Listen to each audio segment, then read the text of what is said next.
Morning. आज के video lecture में हम फाइलम हेमिकोडेटा के जनरल कैरेक्टर और उसके वर्गीकरण के बारे में डिस्कस करेंगे। हेमिकोडेटा के सामान्य लक्षण क्या क्या है। फर्स्ट आता है, ये सभी मेरीन वाटर में पाए जाने वाले एनिमल्स होते हैं। दूसरा आता है, इनका शरीर जो बॉडी होती है सॉफ्ट होती है तथा वर्मी फॉर्म यानी कि कर्मी समान तथा अविकटित यानी अनसेगमेंटेड, बायलैटरल सिमेट्रिकल तथा ट्रिप्लोब्लास्टिक होती है। इनका शरीर 3 भागों में विभाजित होता है। फर्स्ट आता है सूंड, जिसको प्रोबोसिस कहते हैं। सेकंड आता है कॉलर और थर्ड आता है धड़ या टंग।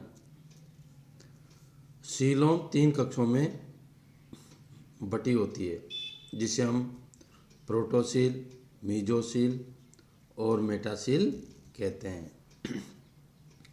बॉडी वॉल में मात्र एक स्तरीय एपिडर्मिस उपस्थित होती है, जिसमें म्यूकस ग्रंथियां पाई जाती है। पाचन तंत्र में पूर्ण एलिमेंट्री कैनाल उपस्थित होती है। ब्लड सर्कुलेशन सिंपल तथा ओपन प्रकार का होता है, यानी कि इसमें जो ब्लड सर्कुलेशन होता है सरल और खुला प्रकार का होता है। फेरिंक्स अर्थात ग्रसनी की दीवारें कई जोड़ी ग्रसनी विदर या गिल क्लिप्स उपस्थित होती है। नर्वस सिस्टम प्राइमिटिव प्रकार का होता है। इसमें डोर्सल सतह पर एक डोर्सल नर्व कॉर्ड तथा वेंट्रल सतह पर एक वेंट्रल नर्व कॉर्ड उपस्थित होती है।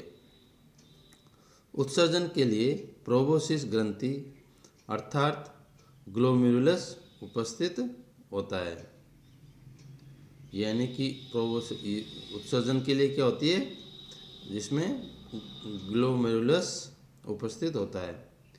सेक्सुअल, इसमें जो जनन होता है वह सेक्सुअल प्रकार का होता है।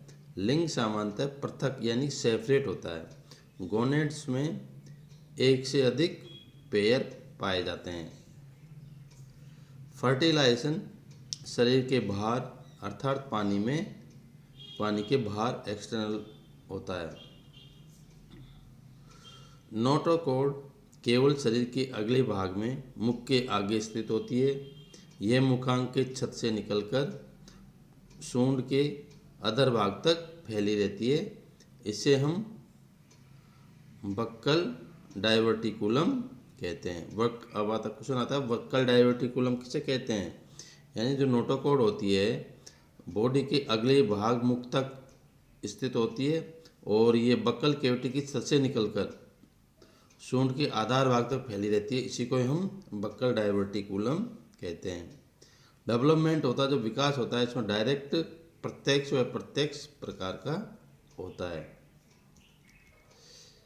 हेमिकोडेटा को हम 2 भागों में विभाजित करते हैं। एक तो होता है एंटोप्लूटा, दूसरा आता है टीरोब्रैंकिया। हेमिकोडेटा की 2 क्लास है। फर्स्ट है एंटोप्यूटा और टीरोब्रैंकिया। अब फर्स्ट क्लास आती है इसकी एंटेरोप्यूटा। इस क्लास के एनिमल एकल, स्वतंत्रीय तथा बिलकारी होते हैं। इनका शरीर प्राय लंबा, नलाकार व खंडहीन होता है। एलिमेंट्री कैनाल सीधी होती है। मुख तथा गुदा विरोधी सिरों पर स्थित होती है। कीलोम दरारें अनेक तथा यू आकार की होती है। कॉलर पर सिलेटेड आर्म एब्सेंट होती है। जनन ग्रंथियां असंख्य होती है।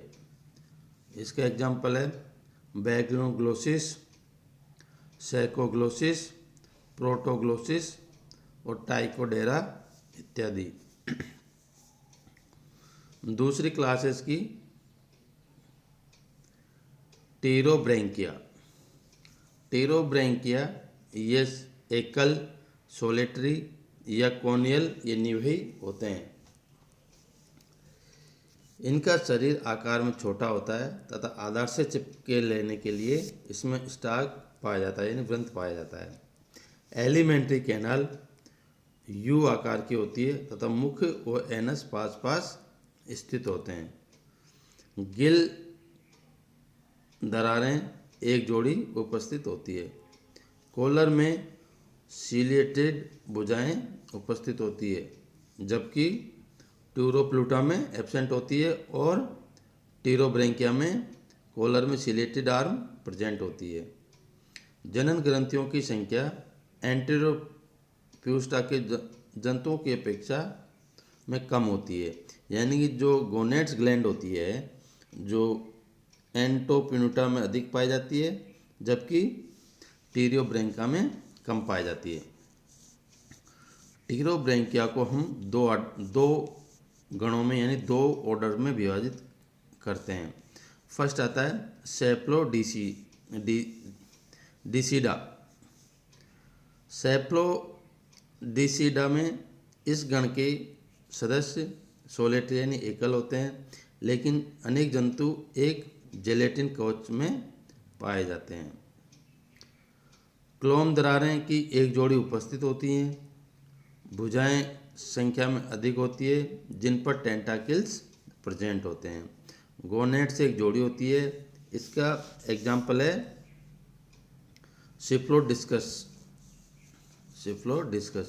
दूसरा ऑर्डर आता है रैप्डोप्लूरिडा।